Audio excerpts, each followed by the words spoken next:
তফসিলের পর তাৎক্ষণিক প্রতিক্রিয়ায় তফসিলকে স্বাগত জানানো হলো জামায়াতে ইসলামের পক্ষ থেকে এবং একই সঙ্গে এটাও বলা হলো যে এখন মূল লক্ষ্য গণভোটে যেন হ্যাঁকে জয়যুক্ত করা হয় সেই লক্ষ্যে জামাত সহ 8 দল কর্মসূচি পালন করে যাবে।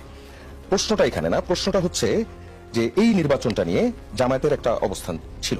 আমরা যখন দেখেছি ঐকমত্য কমিশনের এর উপর ভিত্তি করে যে জুলাই সনদ হলো সেখানে জামায়াতের পক্ষ থেকে বলা হলো যে তারা শুধু অংশগ্রহণ করবে কিন্তু সাইন করবে না। পরদিন আবার পড়লো।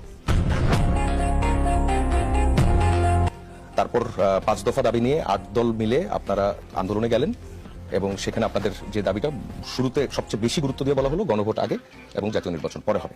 এই সবকিছুর মধ্যে এই যে কদিন আগে আপনাদের বিভাগীয় সমাবেশ হলো, এখন আজকে তফসিলকে আবার আপনারা স্বাগত জানাচ্ছেন। সবকিছু মিলে আসলে ঘটনাটা কি, মানে মুখে এক কাজে আরেক, অনেকে এরকম বলে কি আপনারা তাহলে আগের যে বিষয়গুলো ছিল যেগুলো নিয়ে আন্দোলন করছিলেন সেগুলো থেকে সরে যাচ্ছেন? না, সেগুলোর ভিতরে আমরা লেভেল প্লেইং ফিল্ড নিয়ে কথা বলেছি, আমরা অস্ত্র উদ্ধার নিয়ে কথা বলেছি, কালো টাকা নিয়ে কথা বলেছি, সন্ত্রাস নিয়ে কথা বলেছি। সেগুলো তো থাকবেই নির্বাচনের, মানে একবারে রিজাল্টের পরেও থাকবে। কারণ রিজাল্টের পরে বাংলাদেশে কি হয়েছে, বহু ধরনের সহিংসতার ঘটনা বাংলাদেশে আছে নির্বাচনে, সেগুলো তো আমাদের অব্যাহত রাখতে হবে। Wake up to reality. এটা মানে হিংসুক প্রতিবেশীর একটা গল্প আছে। হিংসুক প্রতিবেশীর গল্পটা হচ্ছে যে যদি তোর ছেলে হয় তো মারা যাবে, মানে ছেলে হবে না, হইলে যদি হলে মারা যাবে, তারপরে ছেলে হয়ে গেল, মারাও গেল না। আচ্ছা, বড় হচ্ছে, বড় হইলে ঠিক মতো পড়াশোনা শিখবে না। আচ্ছা, পড়াশোনা শিখে গেল, তারপরে আসলো যে যদি পড়াশোনা শিখে চাকরি পাবে না, তারপরে চাকরিও পেয়ে গেল।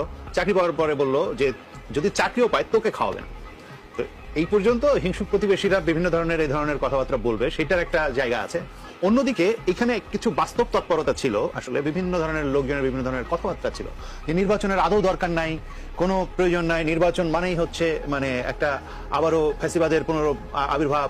নির্বাচনকে যেখানে নির্বাচন বন্ধ করে আসলে ফ্যাসিবাদ কায়েম করতে হয়েছে, সেখানে নির্বাচনকেই ফ্যাসিবাদের পুনরুত্থানের জায়গা তৈরি করা বলারও লোক আসলে বাংলাদেশে ছিল।